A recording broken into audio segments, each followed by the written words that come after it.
shot time. Oh boy!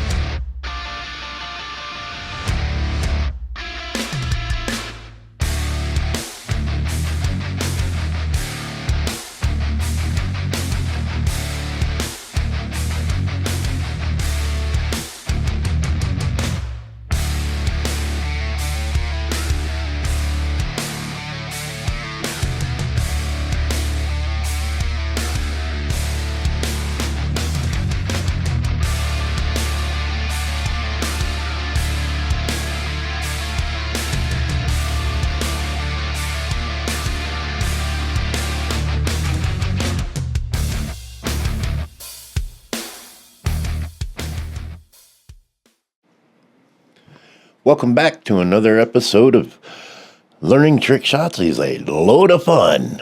All right, guys. Today we have a great little trick shot for you.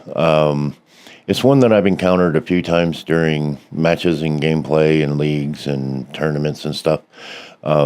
It is pretty easy, pretty simple trick shot to do, but it is definitely one that will either keep your run alive or help you drop an 8-ball that doesn't look like it can be dropped. So, without further ado, let's get into this. It's very easy to set up, also very easy to perform.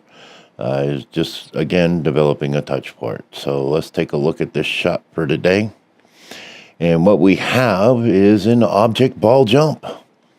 What do I mean by that? Well, we're about to find out. So, with this trick shot, you're going to have 3 balls set up on the table, just like this, 3 object balls. 2 stripe, 1 solid, 2 solids, 1 stripe, doesn't matter. You can even make it 2 stripes and an 8-ball or 2 solids and an 8-ball, doesn't matter. However you want to practice this thing. In my diagram, you see I got the 1, the 8, and the 9 sitting there. So you can pretty much have any balls you want out there. Just realistically speaking, talking in terms of 8-ball, you'll want opposite suits there. All right, you want the ball you're shooting at to be the opposite suit of the other 2 blocking balls. Because as you can see, the center ball here is basically right at that second diamond. And then you got a little bit of a gap on the 3rd ball, so that's almost a half a diamond there. And then the ball you're actually shooting at is, in this case, the 1 ball is sitting at about that diamond and a half mark. All right. The cue ball, you're basically looking at, if I can draw a straight line. The 1 diamond and 1 diamond marked there.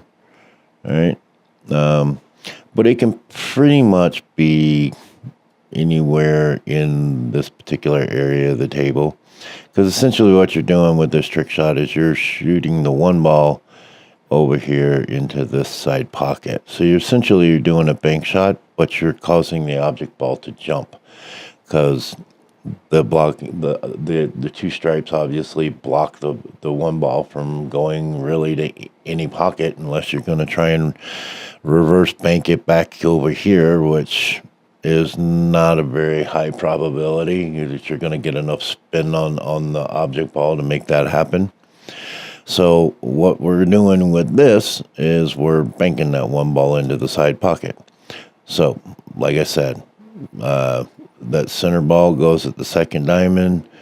The 3rd ball up here goes just past that to about half diamond. Your 1 ball is about a half diamond there. All right. And then your cue ball is at 1 diamond, 1 diamond. And that's how you set this up. Oh, and by the way, the three object balls are going to be basically in a straight line up and down the table here. All right.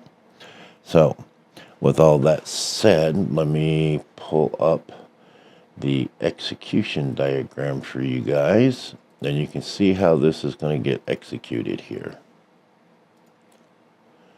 All right, so as you can see, we're sending the cue ball into the 1 ball in such a way that it sends the 1 ball into the rail, and then once it hits the rail, it actually jumps over your blocking balls, takes a bounce or two, and then goes into the side pocket.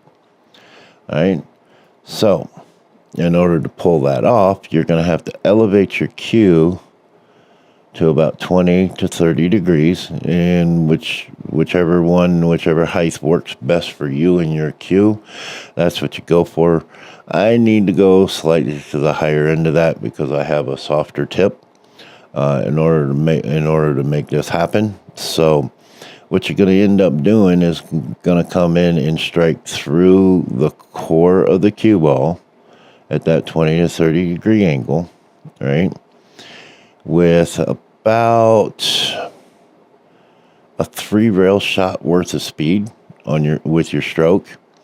And what that's going to do is that's going to cause the cue ball to hop up and grab the higher side of the one ball, which is then going to make the cue ball jump straight up in the air and back this way a little bit, which is going to cause the one ball to come up and hit the rail with the bottom half of the one.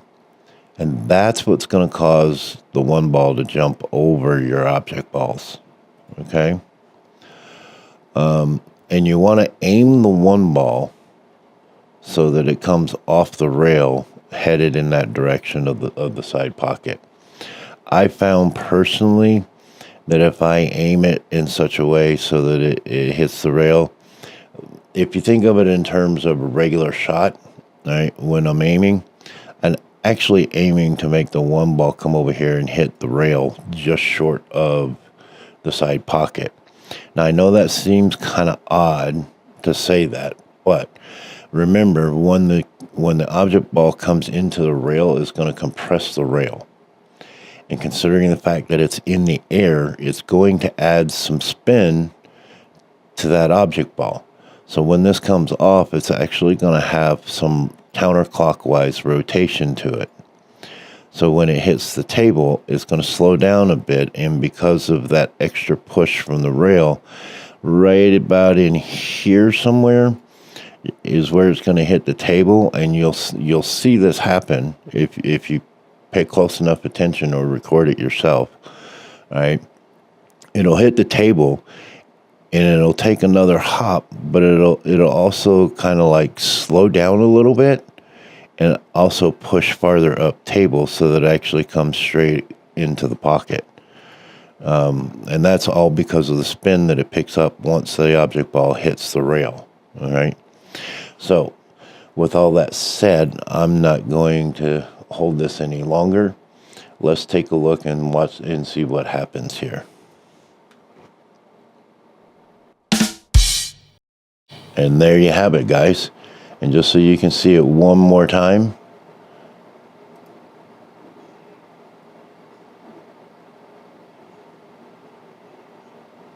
Right? And just in case you got distracted by the person walking by, we'll play it one more time.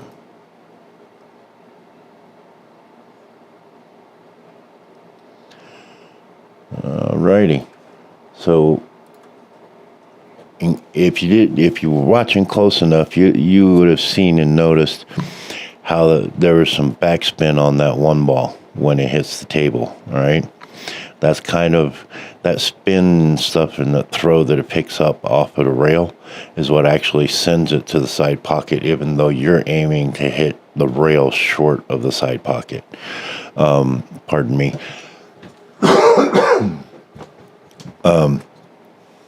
So yeah, it's a very interesting shot, and it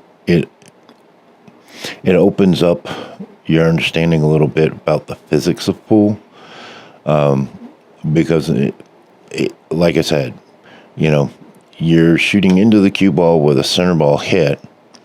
You're hitting the object ball just slightly above the center hemisphere of it. So if this is the center line of your object ball, cue ball is going to be hitting right about here, right?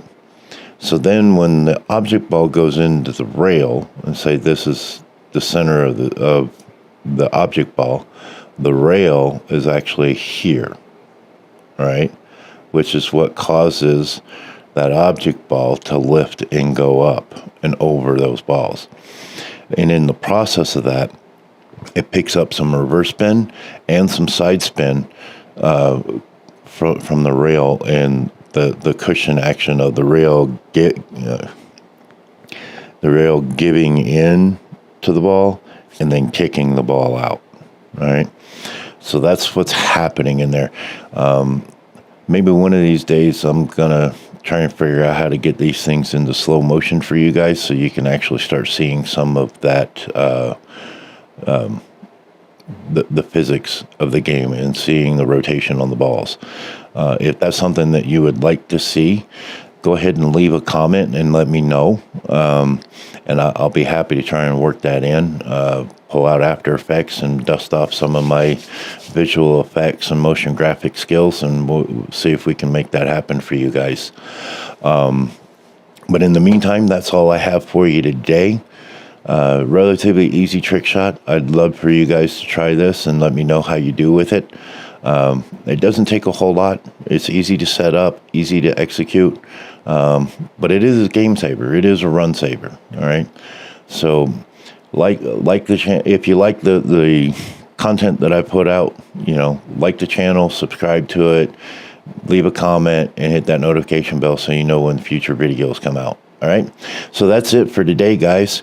Appreciate you coming back, and I look forward to seeing y'all next week.